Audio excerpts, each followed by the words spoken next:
Senhor presidente, senhoras e senhores vereadores, é um debate importantíssimo e, como disse minha colega que me antecedeu,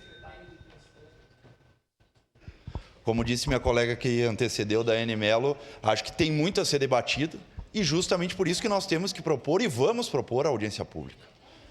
É necessário discutir principalmente quem utiliza diariamente esse tipo de modal de transporte, que é o taxilotação.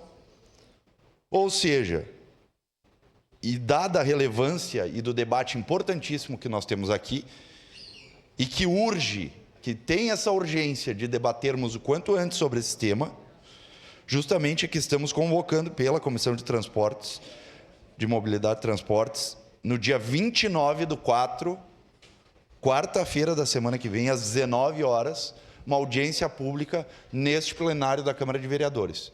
Então, peço aos nobres pares que divulguem amplamente essa audiência pública, que é um debate importantíssimo, que está em destaque em todas as mídias da nossa cidade e está na boca do povo. Então, nada mais justo que nós estarmos aqui com a presença massiva dos vereadores, mas, acima disso, a presença massiva lotando o plenário da população caxiense para que a gente consiga chegar num denominador comum e, se for de vontade do povo, que se mantenha um transporte público de qualidade no que tange ao taxilotação. Então, fico aqui, estendo o convite a todos que estão nos acompanhando presencialmente e também nas redes sociais.